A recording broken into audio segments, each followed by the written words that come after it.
Hello, this is Branko Malic of Kali Tribune. This podcast was originally intended to be a video, but we gave up on that, and the reason why will be explained shortly because it's important. Namely, this will be a podcast focused on notion of posthumanism that we explore at length every now and then, but through the somewhat perhaps unexpected lens. We'll talk about David Icke, the famous conspiracy bard. Now, just to put one caveat, as I tend to repeat every now and then also, we on Kali Tribune don't deal with individuals and persons in a sense that we criticize certain man or certain thinker or ideologue or whatnot for what he is, but only to an extent that he embodies a certain idea. And it is my contention that David Icke embodies the idea and the type of quite new anthropological quality. I would go so far to claim. Some kind of man as a conspiracy theorist or conspiracy theory as a religion, more so as a religious attitude quite appropriate for postmodernity, deep postmodernity, and posthumanism. The reason why this should have been a video is because I ran into one interview with David Icke, which I will of course link, so you can check it out yourselves, where David Icke talks about his life, his biography, and his ideas, his understanding of the world. His, I would say, prophetic role, because that's what he essentially is, a sort of postmodern prophet. And there was such a pronounced and condensed expressions of his, very sincere in their utter lunacy, that I was tempted to go sentence by sentence to interpret what he says, to point out what lies behind this. But I gave up on it because there was so much of it that it would never end. I would have to do a 3-hour video, and I'm not inclined to devote that kind of time to this subject. Now, what's this all about? Why David Icke, and why is he important? David Icke is not important as somebody who will, as he and his followers like to say, wake you up. He will most certainly not wake you up. Quite the contrary. Well, he is important because he takes and assimilates the notions that are appropriate for most destructive tendencies in our day and age. That is to say, that can be summed up in the idea of posthumanism. That is the idea that humanity is over, that humanity has to be replaced with post or transhumanity, although I tend to infer that this is in fact a subhumanity. Although David Icke will devote a lot of time of denouncing the various ways in which digital, that is, gadgets, make our lives more controlled by others and make us less free in our private sphere. Nevertheless, his notion of what human being is, and firstly what he himself is, because this is his subject, he himself, upon which he bases everything that follows, is completely and utterly crystally posthumanist. and we can, by interpreting him, we can get to grips with what posthumanist, quote unquote, and one more quote unquote, spirituality could be in the future that is more or less already present. David Icke talks about his kind of conversion experience, where he was apparently contacted with some mysterious quote-unquote voices that pushed him in the direction of quote-unquote uncovering the biggest secret, that is to say, this age-old conspiracy to imprison human beings in the world that we know, that is to say, the world as it was from the dawn of history. And his role is to break, quote unquote, this age-old programming. This is the word he uses. And already here one has to pause. Now, David Icke has a very notable tendency to use a very specific set of metaphors when talking about human beings. And all those metaphors come from the language of computer science. So he, for instance, describes his experience where he, quote unquote, and I'll put a lot of these quote unquote phrases in the in the proceedings, in these proceedings, he likens this information overload that completely warped him as a computer overload of internet, of flood of information, and then he, quote unquote, made a reboot like a computer, and the operating system started to function normally and everything started to come into place. Now, I am pretty sensitive, always pretty sensitive about the form in which people express something, because it's very important, and those who follow Holy Tribune and my work on philosophy, strictly philosophy, know that I will always repeat this method of sticking to the way the people of great philosophers use words, because this is where you have to start, because the use of the understanding, their understanding of language is very important. And if you project your own postmodern or modern understanding of language, for instance, in ancient philosopher, you are sure not only not to understand him, but misinterpret him, to have wrong assumptions, and from these wrong assumptions to draw the whole chain of inferences that end up proving the opposite of what actually is the case with that thinker.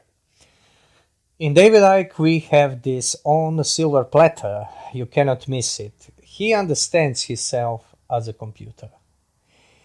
And he gives a definition of himself as a consciousness having an experience.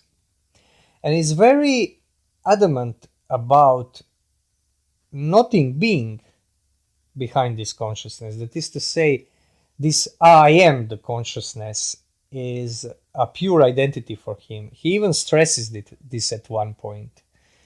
That is to say, the consciousness is an autonomous I, only autonomous, subsistent being that he can be. And this further on is an individual being that is formed by the stream of information and processing this information. Note the computer terminology, because human being does not process information. Human being thinks, perceives, feels, emotes, has moods, some of which are very profound and transcend psychology, so-called ontological moods. But he's not a machine for processing information, and information in the real sense is not knowledge at all. But this is how David Icke sees human being. So to understand what this means, We have to break down what consciousness is. Now, it is very prevalent in this day and age to understand, due mostly to New Age in popular culture, to understand consciousness in a way the soul has been understood for ages and is still understood now among marginally normal people, or spirit even, or mind, intellect. But consciousness is neither of those. Especially, it is neither of those in the sense that it was understood by Middle Ages, even Renaissance, or Antiquity. Consciousness is a phenomenon, that is to say, a being that appears, that presupposes two things. It presupposes subject and it presupposes object. Now, subject and object are most general instances of cognitive relation we have as beings of five senses. To have subject and object split, a pair that is disjointed but constantly in the activity of rejoining, and that is to say in a dialectical relation, because they are opposed, but in a sense they are always conjoined. You cannot think one without the other. In order to have them, you have to have senses, but there is something you must not have, and that is to say that which is above the senses. David Icke does not comprehend this. He does not reflect on this at all. And this is the standpoint that gave birth to modern philosophy, for instance. It is most marked in classical German idealism, but it is the foundation stone, for instance, of Marxism or radical post-Hegelian philosophies that gave birth to modern left in political sense. And this is the idea that as there is nothing outside this subject-object relation, we have to transcend their alienation in some way by various dialectical steps of subject coming closer to object towards reaching the final identity. We won't go into that now. We went into that on other occasions. Well, suffice it to say that being conscious presupposes this reflection of subject towards object and back and forth. So if I perceive this audio recorder, this is my consciousness. But the one having a consciousness, that is I, is not consciousness. I am having a consciousness. Moreover, so consciousness and experience can be to some extent conflated. In the Ickes sense, this would be a different thing. This would be me aware that I'm using this audio recorder, and this is consciousness as a reflection. This is a reflection of sensual apparatus, let's call it, of sensual cognitive organism, that is to say human animal, that is aware of its sense experience. And this is all the consciousness is. It is the reflection in the mirror of matter, let's put it like that. It cannot come to pass without this. Now, to understand why this is important, we have to introduce the other term, that is to say the knowledge, which does not presuppose subject-object split, and this is the most of knowledge we have, in fact, that has value, although it is rarely talked about. For instance, the knowing in the proper sense that we could say that gives us intimate knowledge, that is to say unmediated knowledge, at least in a theoretical sense, would be completely intrinsic inner knowledge. Whereas the knowledge that would give us only material, that would only provide us with what comes from this radical subject-object split, in this sense, completely radicalized, would be completely extrinsic knowledge. Because subject-object split is the mark of what is external. In this relation, knowing is always external.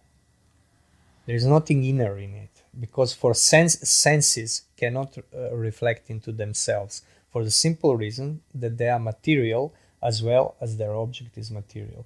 Now, if we imply that mind would be some kind of perfected sense, we would say that intellectual knowledge is merely an abstraction, in the sense of imagining the sense data or information, one might put it, and in imagination connecting together, creating various constructs that can be then applied to quote unquote outer world. Yes, yet this is not real intimate or intrinsic knowledge. Intrinsic knowledge is such knowledge that holds together distinct but undivided the knower and the known. So that in a sense the knower becomes the known, is assimilating what he is knowing.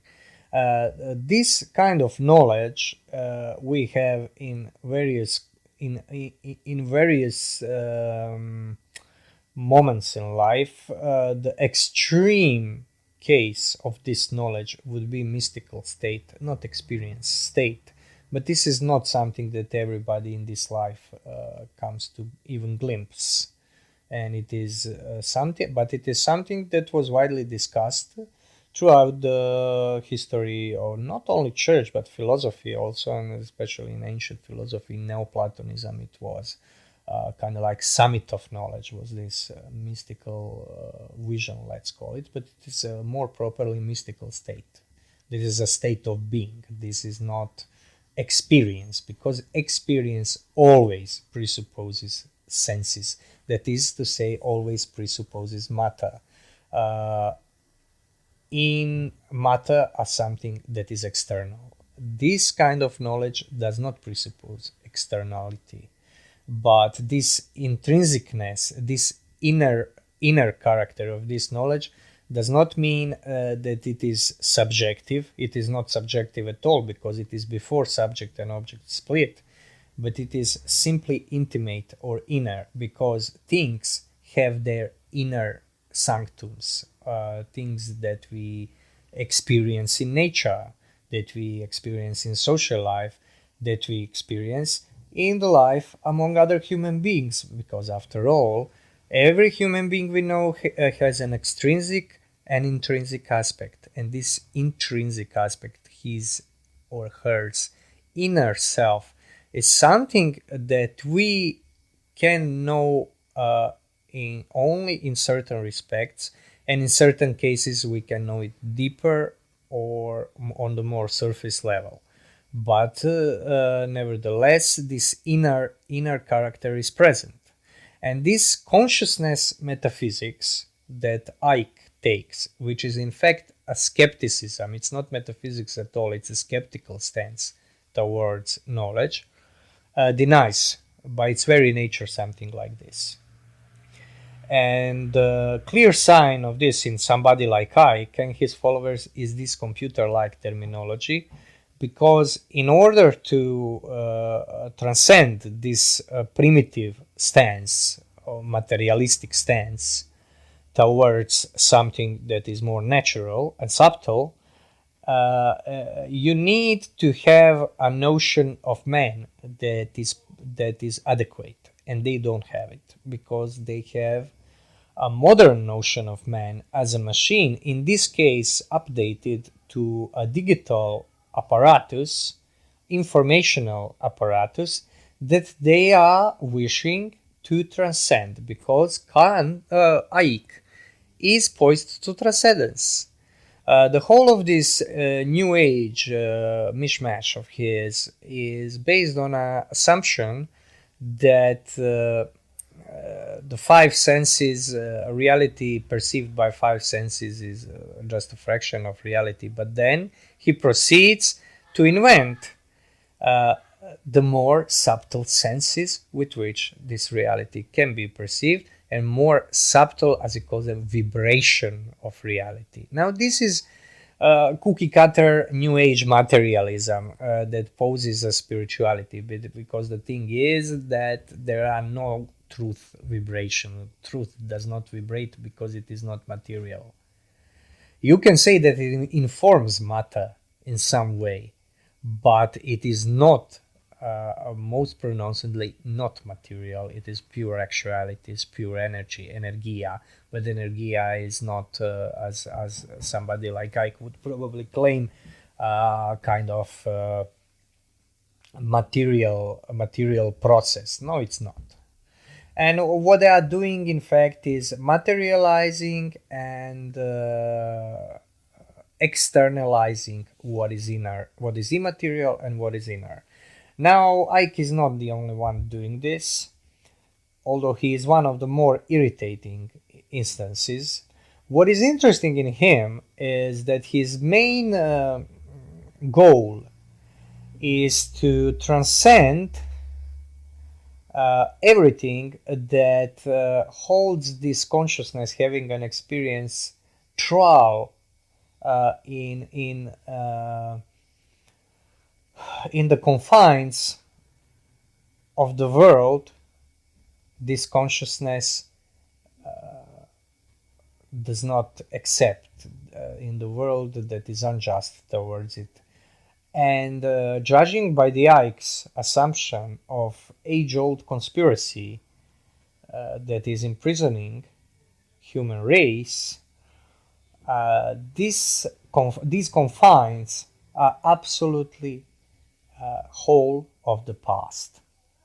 Icke's main impulse is complete destruction of the past, and his voluminous books, let's say conspiracy theory cartoons or pulp novels, historical pulp novels, because they are based on unbelievable credulity of the man who takes any connection that seems meaningful to him and pronounce it to be causal connection, there to break, quote unquote, as he say, programming. So, for instance, all religions, all traditions, all statecraft traditions, even, or as he calls it, belief systems, which they are, by the way, not. Proper religion is not a belief system, are instances of programming of human beings. So, for instance, Christianity, when it came out, was invented by Romans at the inception of Roman Empire, that is to say, the descent of republic into empire, with Augustus, Tiberius, and Caligula, who were Christ's contemporaries. They just made up this ideology of Christianity in order to program the humanity, although at that day and age there was no notion of humanity in the sense that David Icke uses him. But I think it would be pointless to point that out to him. What he does here is projecting a completely modern term that originated in military industry programming, that is to say in Second World War, where early cyberneticians attempted to automatize anti-aircraft defenses in order to semi-autonomously shoot in sequence, in order that they could mechanically calculate without greater human aid the position of planes they have to take down, bombers. So this is where some of the first instances of programming are to be found, but not in the time of Augustus Caesar. and Herod the Great and Jesus and Mary and Joseph. Hardly. And what David Icke wants is to break this programming. What he doesn't know he wants, and I clearly see, and could tell him if he would be willing to listen, is to project his own image towards all of the past. And this means reappropriate what he cannot control. Because if you have Christianity and you belong to Christianity, you are not consciousness having an experience. You are man with a name and a surname. And you have a personal past, you have a family past, you have a past of your people, and you have a past of your religion, and ultimately you have a past of your Heavenly Father, which is always in the past, in the sense that he is always before. And if he is always before, he is always the origin, and he is always the origin, he is always your cause, and you will never be consciousness having an experience, because you will always have a name, whether you like it or not, and name given to you, not chosen by you. And this is the gist of it. And this is what this poor prophet of postmodernity really implicitly wants. And this is 100% condensed posthumanism, because posthumanism is not about gadgets, about installing an iPhone into our brains or things like that. It is about transcending human being in a sense that you denied all limitations except its material limitation. That is to say, to a materials human being, exteriorize human being to such an extent that there is nothing in him anymore. And this means to turn him into consciousness, having an experience. And this is digital apparatus. This is absolutely 100% what posthumanism is. And David Icke, I would say, gives us a very good formulation of what religion and philosophy of such a world or such a human posthuman race would be. And this is something probably that never occurred to him and will probably never occur to him or his followers. Now, there are very interesting and peculiar things that follow. Namely, people like David Icke and people that are maybe a bit less unhinged and less sincere than him take this stance of, I would call it a kind of strange humanism, where there is always this simple middle class, or whatever you call it. Middle class is kind of English term, it doesn't apply everywhere, but these working people, clerks, average people, let's say average people are by nature good, and what makes them bad are some kind of powers that be. And that powers that be are always embodied in institutions and are always the function of these average people belonging to something. So you belong to a nation, and you are nationalist because you are ready to fight a war under the flag of that nation, or you are, for instance, Catholic, and you belong to that church, and no matter how that church can be devious in its acts, you remain in it. And this is something that keeps you in trial, they would say. And what if only you would reject all this and stand on your own, then your decency would shine through.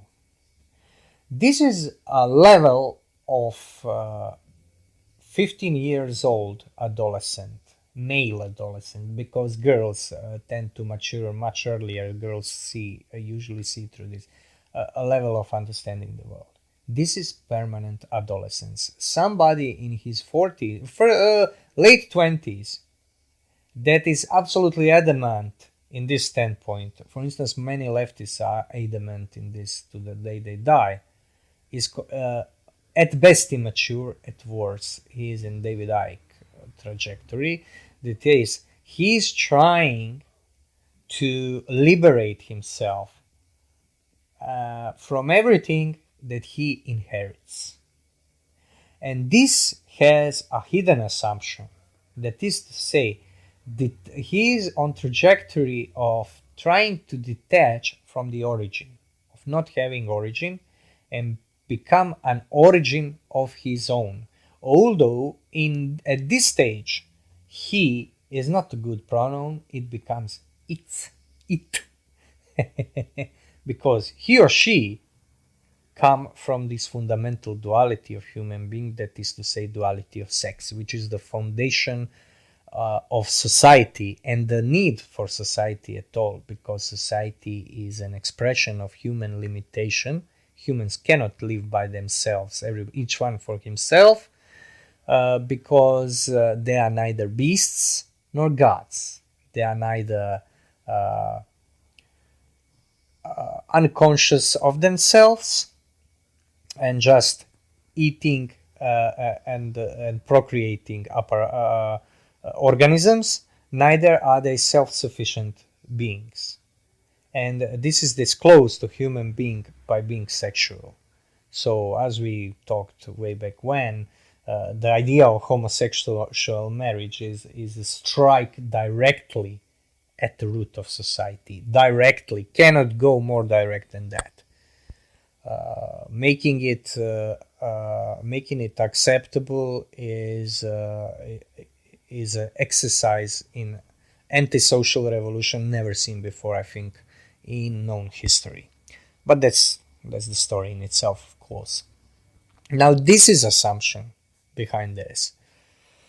And then David Icke goes to point out all kinds of injustices imagined and real in this world, and even in looking at these things that are going on in the world now, even can be very, very because of his sincerity in a sense that he doesn't hold anything back. This is not really 100% sincerity, but it is openness. He sometimes pinpoints things fabulously. He has flashes of insight that are very commonsensical and said in a very condensed way. And for my money, it is no wonder he is popular. And I think people who don't take him seriously are very wrong. There is a lot of seriousness about him. He is an ignorant man. He is praising ignorance. He left school and he's kind of like street smart. I don't think street smart is something that is very good and profitable, or except you want to be a criminal. When he says he's street smart, he thinks precise things, that you are aware of existence of this conspiracy, although this conspiracy does not exist, at least not in form that he claims it exists, and it is not something you have to go to great lengths to demonstrate. But what is important is his intention, and he's one of the rare public personages you can see that is very open about his intentions, because it is not easy to know other man's intention. Even more, it is an act of violence, because, as I said before, this is the inner aspect of human being. This is the person, being person, what being person means. What being person means that your essence is maybe even unknowable to others, sometimes to yourself also. But activities of this essence, expressions, works, and the energies, if you like, of this essence are. They don't for this reason become less you than your essence is. This is a little hard maybe to understand because I'm taking a metaphysical and in fact theological line of reasoning here, but it has, of course, corresponding human dimension because man is being created in this image, so he can understand his archetype, his origin, and this is not something that is. But with Icke, you have a maximum of disclosing what he thinks. He's that kind of man. This is something I really like in people, and I'm of two minds about him. But it doesn't matter. That's a private. What David Icke as a private man is. I think he's not at all a bad man, but he's completely warped intellectually, and this is worse than being temperamentally bad man. Being intellectually warped as he is means that you are pulling as a kind of prophet a whole bunch of people at your trajectory.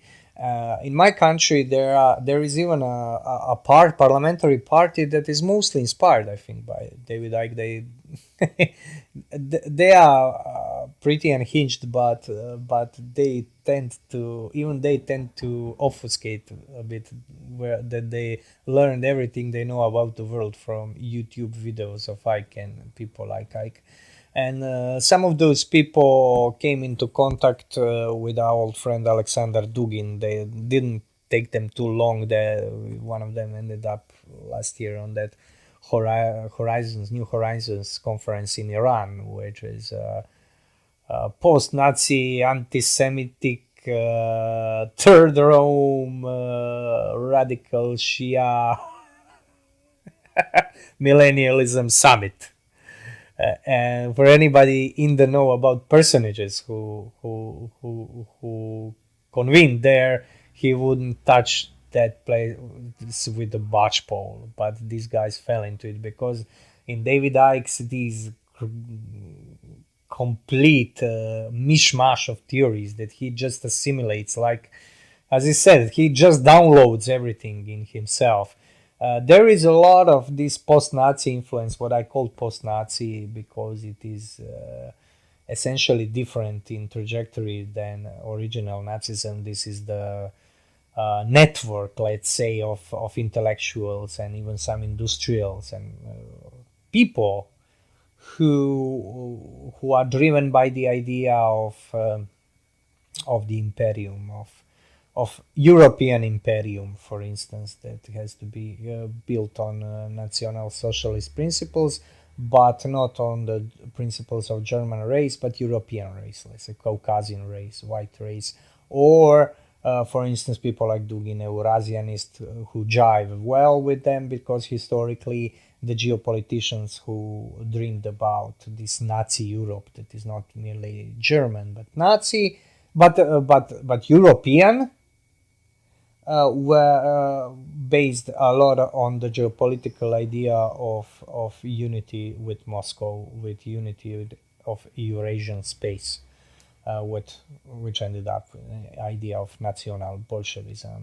And the name itself speaks for itself, but whoever is interested in this, I point him to my works on Alexander Dugin and Order of the Nine Angles, which has somewhat similar inspiration, David Mamet, and so on. This is a different question, only to point out that a lot of these ideas are promulgated by Icke, and he is widely, as I see, vilified as an anti-Semite, which he is, I think, not. He doesn't seem like a man who is capable of hatred, and anti-Semitism is, of course, became loaded word.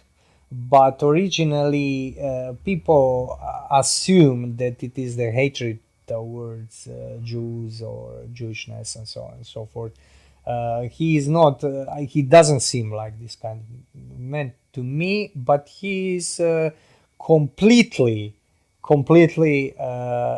uncritically accepting ideas of people who are. And I am not talking here about people who have some criticism of Israel, but people who want partly some of them because of their the Muslim enmity towards Jews, and some because they are, as I said, from these post-Nazi neo-Eurasianism circles. He is complete. I mean, if you take Icke as somebody who is not being fooled by the powers that be, know that he is he's fooled by powers in the gutter, people who work in the shadows because they are, after World War, being thrown to the absolute margins of society. They were utterly defeated. So you can calculate for yourself how street smart he really is. He's an extremely naive man, extremely childishly naive.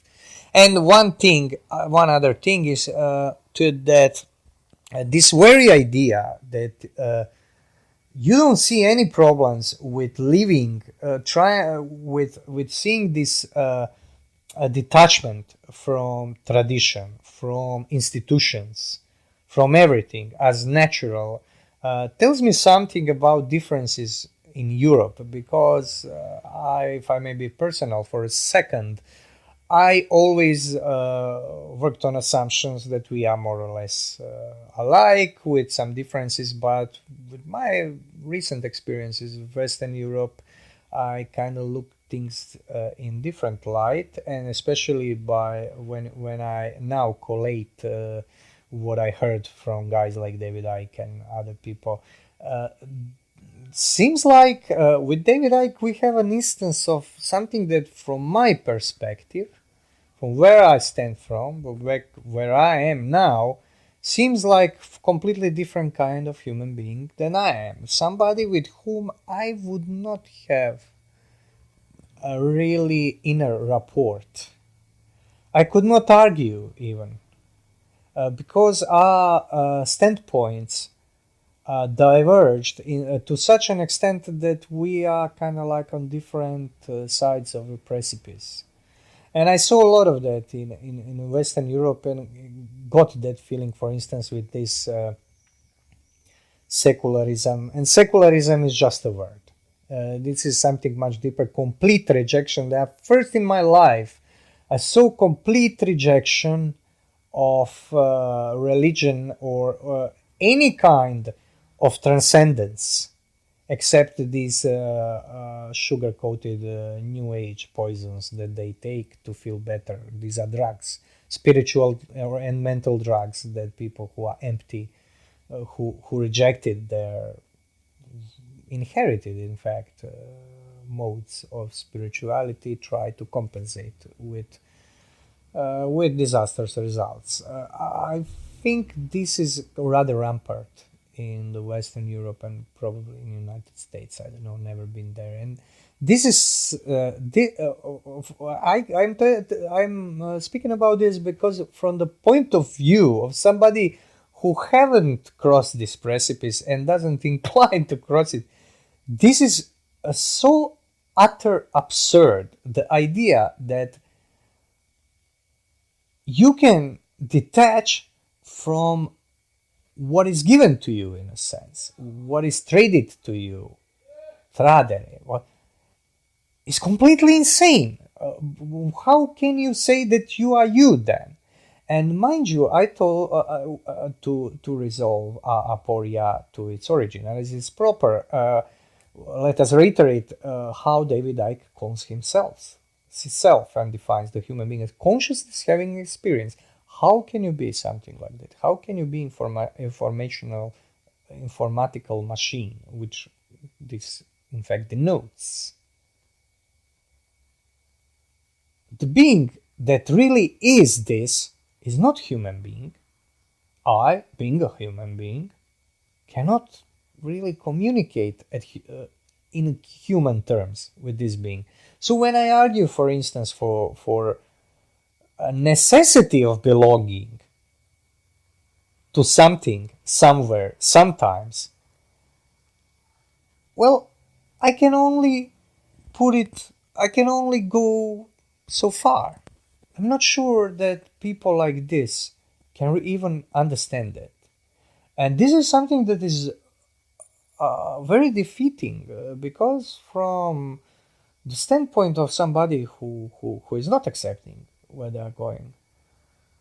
This means really that they are losing human form, or indeed some of them really lost the human form. They have human bodies, they use human language, uh, but they don't have a human form. That is to say, they don't have human insights, what is intrinsic to human, and this is a person. An essential thing in person is, on the one hand, its freedom, the freedom of its decising will, but also the limitedness of it and freedom of its depth, because being person means being deep, means having an insight that goes deep, that nobody else except God, let's say, can see in its center. You yourself cannot see this. And that it exchange this, somehow banish this from this. But this is absurd. This cannot happen to human being, because I believe, because you cannot destroy what is inner. The only answer would be that people are going into this projection of externalizing themselves, materializing themselves, and then trying to dissolve this matter because matter is confining. This is what posthumanism does. For instance, with merging with machines, to make matter fluid and flexible, to bend it to your will, which you cannot. It's not given to you that you can reform it, because this means to create. This means becoming God, and that, my friends, you can be sure no one will ever become. And this is the projection, but projection that is done by imagination, because imagination works with phantasms, with mental images. It's image making, Einbildungskraft, as Germans would call it, imaginatio, making of images, and that has a trajectory that is potential infinite. You can go into infinite dispersion, and this is how it seems to me. And one of those instances of these dispersions you can see on this example of David Icke projecting into history his vision of postmodern controlled society, which has nothing to do with historical reality, but it is there. The projection is there to erase history, because history is cumbersome. If you are English, you are a descendant of this English empire that has a lot of crime under its belt. It has a lot of accomplishments too. I'm not particularly fond of this civilization, but that's my thing. But problem is, you cannot extricate yourself from this. You have to live with this. There is no historical formation that is pure. Being in history means not being pure. But being not pure means being man.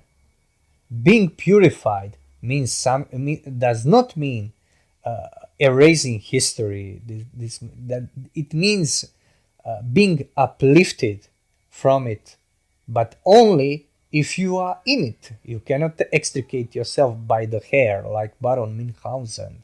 And this is what these people are doing. They are purists in a sense.